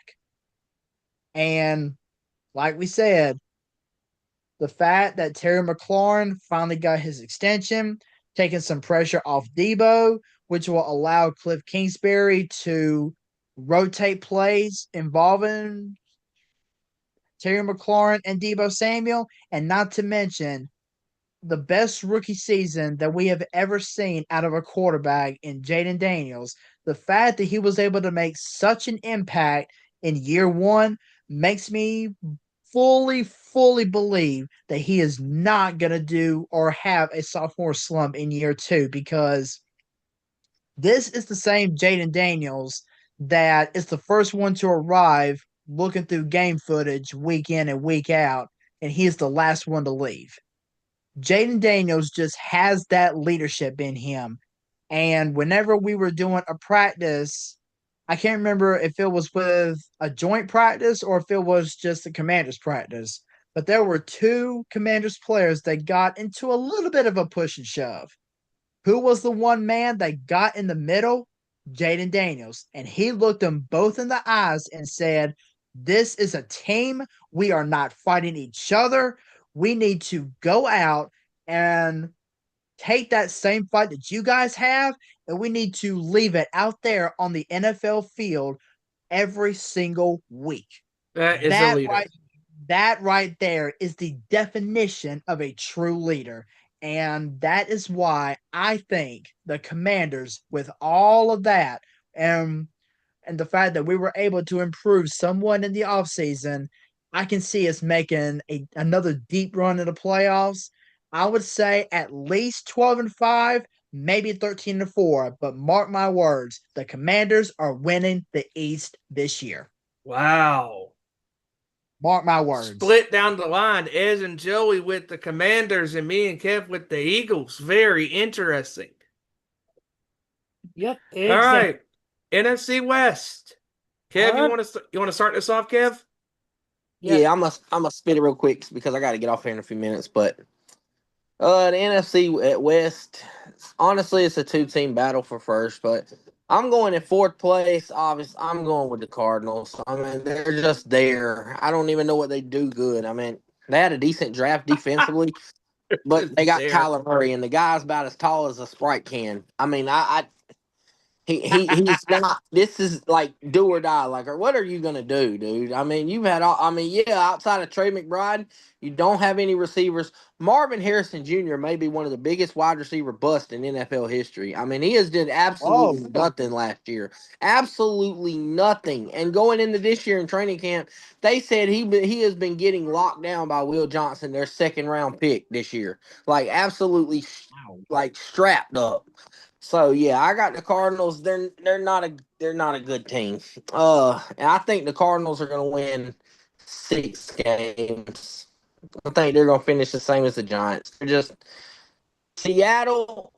I think Seattle ends up third with only 7 wins, dude. I mean, everybody's about to see. I don't understand. Everybody's so hyped about, oh, Mike McDonald overachieved last year. They got 1 win on the 49ers. Oh, they were competing with the Rams for a while. Yeah, you had Geno Smith, Tyler Lockett, and DK Metcalf, and a healthy Kenneth Walker. This year, you got neither of those guys, and who knows about Kenneth Walker, how long he's going to be out. And who do you get? You might, and I thought Geno was bad, but damn, you got Sam Darnold, who benefited obviously from Kevin O'Connell's system in Minnesota. Anybody could go to fucking Minnesota and look like a damn premier Pro Bowl quarterback. I mean, you got Justin Jefferson and Jordan Addison out there, and Aaron Jones. Jesus Christ, anybody can go to that team and damn look good. So yeah, Seattle. It reminds me back in the day when they paid sorry ass Matt Flynn all that money because he shined in a couple games in relief of Aaron Rodgers for Green Bay. Oh, we're gonna pay him. We like him. Yep. And what happened? The same damn summer, Russell Wilson benched him and took his job. So Yep. I think that's going to happen this year. I think Seattle's not going to be there. I mean, they got Jackson Smith and Najigba as the only receiver they got. I mean, Clint Kubiak calling plays might be nice because he's a Shanahan guy, and they might try to get the run the ball, but Kenneth Walker can't stay healthy either. He's always banged up, so I don't trust Seattle at all. I think Seattle will have a good defense, though. I can't lie. I think their defense will be premier. Mike McDonald shows one thing, and he knows how to coach a defense. As the former Ravens defensive coordinator. Now, number 2, like Joey, I'm going with the history. And I'm going with the Rams number 2. It's not a popular decision by anybody because everybody is unanimously, for some reason, thinks the Rams defense is all world and they should win the division unanimously. But I don't see that, dude. This year, here's why I say that. A combination of reasons. One, Matthew Stafford has not played a snap, even in preseason or in training camp, because his back is hurting. He might not even be available week 1. I mean, no Matthew Stafford equals Jimmy Garoppolo and Devontae Adams. Yeah, right. That team be lucky to score 20 points. But that's number one. And a guy that's old as Stafford with back problems. I mean, this might be his last year in the NFL before he hangs it up. I mean, I'm just being honest. If that's the case, you're looking at Jimmy Garoppolo throwing the ball to Puka Nacua and Devontae Adams. I'm sorry, but that spells a disaster, even with Kyron Williams. Yes, the Rams did overhaul their defense last year. I got to give them props. They had a very good draft the last 2 years on the defensive side of the ball, and they are a lot better. And they have closed that gap from 2 years ago, 2 years ago, with the Niners, and they closed that gap on defense because the defense, oh my God, was a problem for the Rams in the last since their Super Bowl, since Aaron Donald basically left. Their defense has been a massive hole, but they have slowly filled in the gaps. But also, look at this schedule. I was looking at the Rams schedule. They have to play host. They have to play the Eagles, the Texans week 1, the 49ers, and the very next week on a short week play the Ravens in Baltimore, then play Detroit, then play the Buccaneers. And that's what I say. They are getting the benefit or the downfall of a first place schedule, and all first place teams have that brutal schedule where you won your division last year, you got to play the best of the best, and that with a bad Stafford back, I think is going to be problematic. I do say the Rams end up with 10 wins, though. Matter of fact, I'm gonna even say 11. It depend. If Stafford is fully 100% healthy, I think they go 11-6. And this is why I go also history. I got the 49ers winning the division. Everybody talks about all the losses on defense, but nobody talks about probably one of the biggest acquisitions this offseason. And that is Robert Saleh coming back to fix this damn defense. I'm sorry, but if y'all have never seen Robert Saleh coach a defense, watch the 2019 49ers. The best defense on the field in every aspect. Pass rush, pass defense, run defense, scoring defense, turnovers on defense. Robert Saleh owned all that shit. I mean, they locked shit down. I remember watching that game where the Rams had 2 first downs all game against that defense because of Robert Saleh. And yes, the 49ers defense was getting gashed a lot last year, but the 49ers went out of their way to completely do what the Rams did, overhaul their entire D-line. They drafted 3 defensive linemen who are all going to be very contributing factors in this team this year, in Alfred Collins and CJ West. CJ West reminds me of a young DJ Jones who Robert Saleh absolutely is licking his chops for back in the day. And Alfred Collins reminds me of a bigger DeForest Buckner who Robert Saleh held in San Francisco in 2019. And then they draft in a top 10 pick Mykel Williams, who, if you ever watched him in training camp, this guy's a freaking nature. He put Trent Williams on his ass twice. If you can do that to the best left tackle probably in NFL history, yeah, he's going to be a problem. And then they slide him inside on 3rd down. They trade for Bryce Huff. They overhauled that entire defensive front. And yeah, you lost Dre Greenlaw, but guess what? How many games has he played because he's been out hurt? Dre Greenlaw's health is like Saquon's. Like, that's his biggest nemesis. And they drafted another guy that I watched in the 3rd round, Nick Martin. This guy is going to be LB2 in San Francisco. I promise you. Watch it. Bookmark this. Tweet it. I don't care. Bookmark it. Nick Martin against the Raiders had 13 tackles, 2 TFLs, and 1 sack. Against the Raiders starters, by the way. Genty and them. And for no Fred Warner, but he's gonna be the next Dre Greenlaw in San Francisco. A guy with 4.4 speed. And then here's why I also say history. The 49ers, last time they missed out on the playoffs was when? 2020, after their Super Bowl appearance. The very next year, back in the NFC Championship game. Same thing, I believe, happens this year. You miss out on the playoffs. You win 6 games. I mean, you're hurt. Everybody's hurt. You overhaul some things. You bring back Robert Saleh. You get that defense straightened out because they've been a shit show since him and D'Amico left. You get back to 49er football. You get back to defense of shutting shit down, and you get back to the offense just putting up points and moving the football. The biggest question is the 49ers is their kicking game, to be honest. I mean, and their wide receivers help, but once they get Brandon Ayuk back, I think they start to roll. And it helps that the 49ers honestly have the easiest schedule in football. I mean, the hardest games they got to play is against the Rams and the Texans. Like, they literally are playing the Colts, the Panthers, the Titans. I mean, Jesus Christ, son. That's when anybody can win them games in their sleep. So this is why I think the 49ers end up with 12 wins. I think they go 12-5 and they win out the division just by a hair over the Rams because of the schedule and because I believe maybe health gets back on their side this year. McCaffrey can stay healthy with Brian Robinson, and I think they'll win it. I think they win the division. I really do. Man, I got nothing to add to that. I'm just going to unanimously agree with what you just said. I agree with everything you just said. Go ahead, rattle it down again, Steven. I got the record, team and record. Okay, team and record. I got Seattle. I think they're not going to be good this year. I think the Cardinals are going to finish dead last, at least 6 wins, but at worst 5 wins. Seattle, 7 wins. I agree with that on Kevin. I got the Rams at best 11 wins, at least 10-7, and I got San Francisco at best 12-5, but even better 13-4. I only said that because you said that you pretty much agree with Kevin's assessment, so I figured there would be no point going into a deep dive. You know what I mean? Yeah, that's why I kept it short and sweet. Okay. Yeah, honestly, I'm gonna keep it short and sweet too.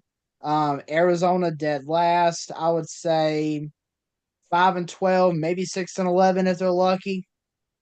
Seattle, I would definitely say third place. I'll say 7-10. Rams, I'm gonna say 11-6. Niners, I'm gonna say 12-5. Yeah, I'm gonna go with the Cardinals last place, 5-12. Seahawks are only gonna be 1 win in front of them at 6-11. Rams, I'm gonna put 10-7. And Niners 13-4. I just think the Niners are a more complete team. They're gonna squeak by the Rams by a couple games. It's gonna come down to a couple critical games that I think the Rams are gonna end up dropping that are gonna give the Cowboys, or not Cowboys, 49ers a division.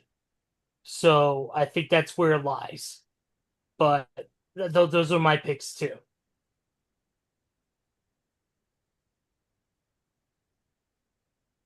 Going back real quick before I get off here, I gotta mention something about the Eagles. I just looked at their first 5 games, and god damn, it's brutal. All right. The Eagles have to play. Let's see. I just had it. Oh, they have to open up against Dallas. Then they got Kansas City at Kansas City. Ooh. Then they host the Rams. Then they're at the Bucks, and then they got the Broncos. Oof! Good. God, that is wow. tough. Yeah, I forgot they played the AFC West. Damn, that's tough. The Broncos, that's brutal. Dude, that's going to be a problem. Dude. But anyway, guys, I'm going to hop off here for tonight. Yeah. Great job, brother.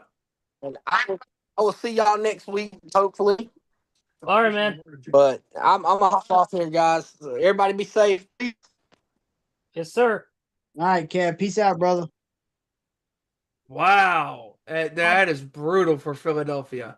Oh, yeah, I know the Bears' schedule's not any easier. We got the Vikings week 1, Lions week 2, Cowboys week 3, Raiders week 4, Commanders week 5. I mean, we got some winnable games. I mean, we do with the Raiders and the Cowboys. Lions are going to be tough. Obviously, Ben Johnson's return.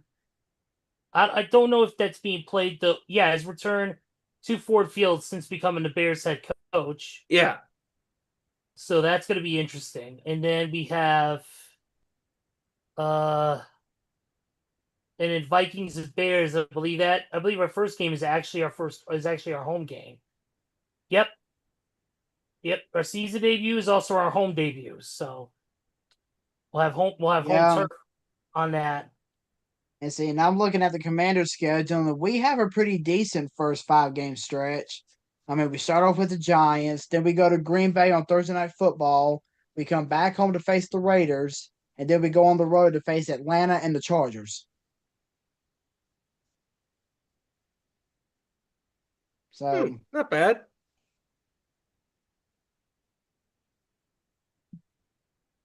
Not Yeah, bad at all. Yeah, Niners got in their opening schedule. They got Seahawks, Saints, Cardinals, Jags, Rams. I mean, there is some seriously winnable games: Saints, Cardinals, Jags. And two of those games are divisional games.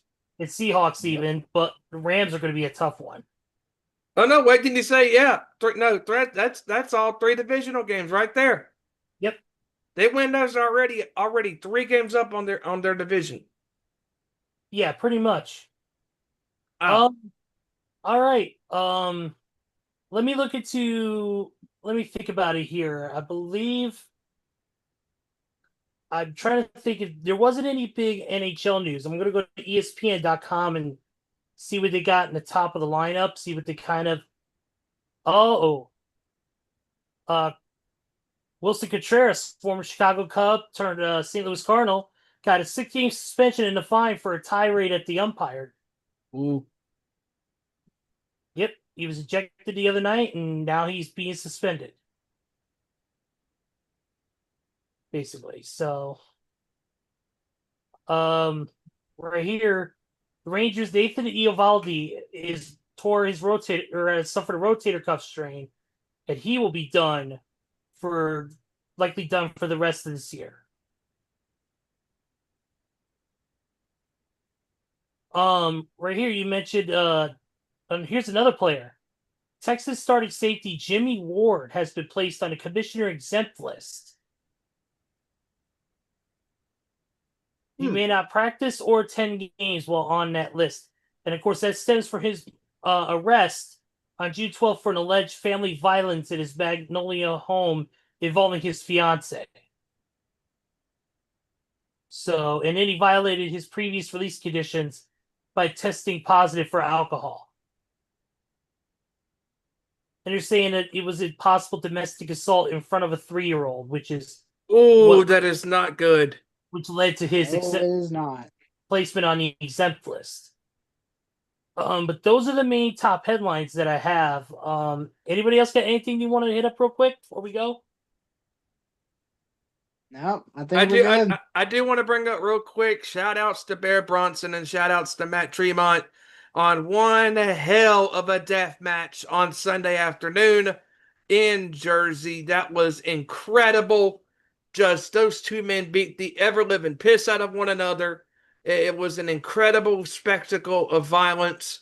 And just those 2 gentlemen absolutely laid it all out there. Blood, sweat, and literal tears. It was incredible. Congratulations, gentlemen, on one hell of a match.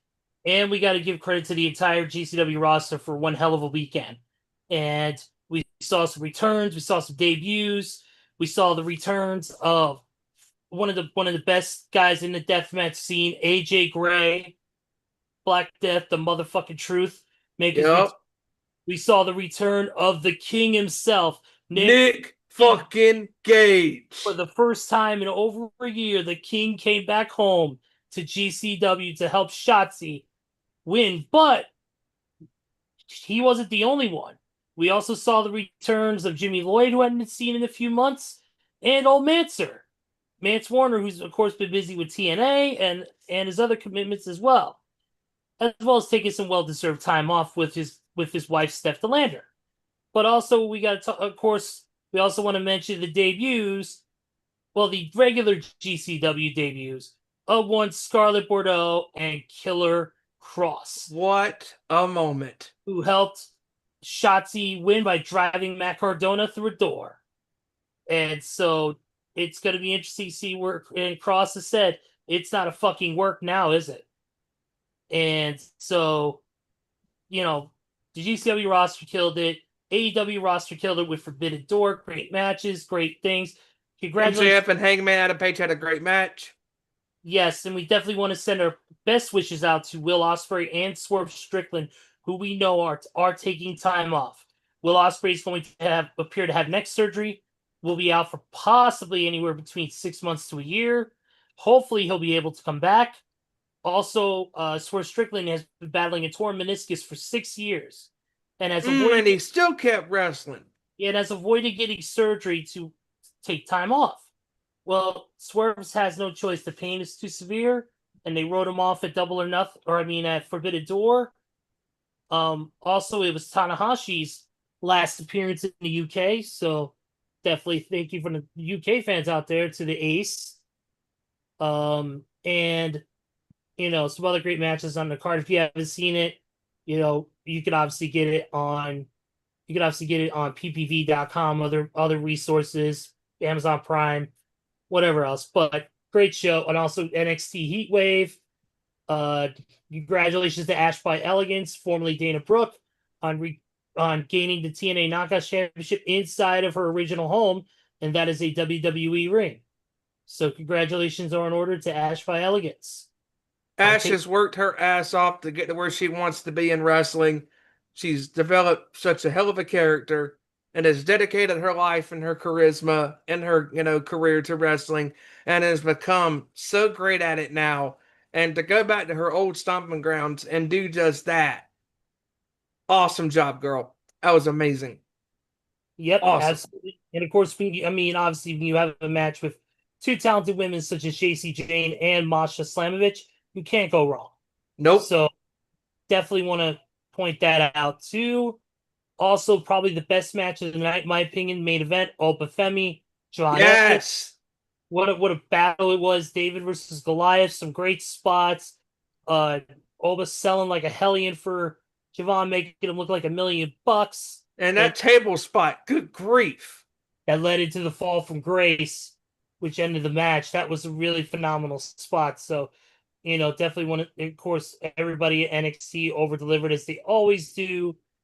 Obviously, Clash of Paris this weekend. 5 great matches on the card. Maybe one more to be added. We'll see when SmackDown plays this Friday. Live, actually not live, but tape delay from Lyon, France. So, it's going to be... and real quick, also as well, John Cena, what a hell of a promo it's always with Logan Paul. Absolutely. Definitely. And like I said, Clash of Paris, of course, will be at Peacock. But if you're interested, there are also movie theaters, certain movie theaters. Check your local movie theaters and times. Obviously, 1:00 in the afternoon will be what it is. Tickets are dependent on your your seating arrangements inside your theater. Get to see it on a 100+ foot screen and eat some good food and watch it and have a good time. But so if you're gonna go watch it, go ahead and do it. All right, boys, let's close it out for tonight. If you don't have anything else to discuss, Joey, let's hit it. Once again, another great show with you guys. It was great having the four-headed monster back. And next week, now that we are done with our conference previews, we're going to be giving our playoff predictions as far as who we think is going to make it to the Super Bowl. And then, ladies and gentlemen, next week, our favorite segment is coming back. That's right, folks. It is the one, the only, the famous Our Nation Sports Show pick segment. I've already got our score sheets made out, printed out, ready to roll. So you better believe I'm going to be coming to defend my championship this upcoming year. But of course, I'll break it down as far as how we do it next week whenever we get started. And of course, we need to bring Hijacker Mike back into the mix as well, for sure. Obviously, we'll check in with him later this week. I know Steven will, to see if he's available. Oh yeah, to come on the show starting. Because man, let me tell you something. When Hijacker's in the mix, you don't know what the hell's going to happen. I mean, that's right. Because Hijacker, what I love about this guy, he throws caution to the wind when it comes to his picks. I love it. He does. And his love of safety. And of course, he's not afraid of safeties. Yes. I'm about to say he's not afraid to throw a safety in there either. But yes, again, another great show with you guys. Looking forward to next week, and that's pretty much it for me. Oh, and I do have one little tiny announcement to make. I have changed my X or Twitter handle once again. Instead I of was gonna being say, I was instead trying of to being tag you and I roll couldn't find underscore you. tide 1992, I'm now take command 92 as far after my Washington Commanders. Love it. Love it, man. Love it. So I will tag that now on in future videos. Take command 92. I love it. Yep, and also don't forget to follow me, Deadman469, Steven at underscore Wyand, and I believe it is the Niner Gang 10 for Mr. Kevin Rory. Yep, that Niner Gang 10. Yep. That Niner Gang 10. So there's all your social medias. Steven, you know what to do, my friend. Great job as always with you guys. Great having the four-headed monster back as always. And we are super excited to be doing this once again for a fourth consecutive year as we cover every single aspect of the National Football League starting next Tuesday on September the 2nd, the first show of the month, first show of the football regular season as the wait is almost over and we begin our wall-to-wall coverage of the NFL starting next Tuesday, September the 2nd at our usual start time of 7 p.m. Eastern, 6 Central, 4 p.m. on the West Coast. Cannot wait to be doing this with you guys. Again, you can follow us on Twitter at Owen_Sports Show, Facebook.com/Nation Sports Show, and where we are live on most Tuesday nights at the, as aforementioned, 7 o'clock on the East, 6 o'clock Central, 4 o'clock on the West, at youtube.com/Nation Sports Show. Be sure to like, share, subscribe to all your family and your friends that love the world of sports. Thank you to everybody tuning in tonight live, and for those that tune in on demand, thank you very much as well. You could also follow the Nation's Corner on Twitter at Nation's Corner, everywhere else on the Facebook, the Instagram, and YouTube, where they are live on most Saturday nights. It is all at the Nation's Corner on the Instagram, YouTube, and the Facebook pages. And with that being said, Ezra, wrap us up, my friend. Sure thing. Thank you to everybody joining us live on demand. We appreciate your support as always. We can't do this without you guys, and we hope you love the sports talk, a little bit of wrestling talk, sometimes some music talk. We get into whatever we can to fill these 2 hours. But don't worry, sports is going to be the dominant force, especially now that the NFL season is only a little bit away. And we are excited to dive deep into it, get to our predictions, bring, of course, aboard our boy Hijacker Mike. And can't wait to hopefully have him on every once in a while. It's going to be an awesome, awesome time as always. So we thank you guys for the support.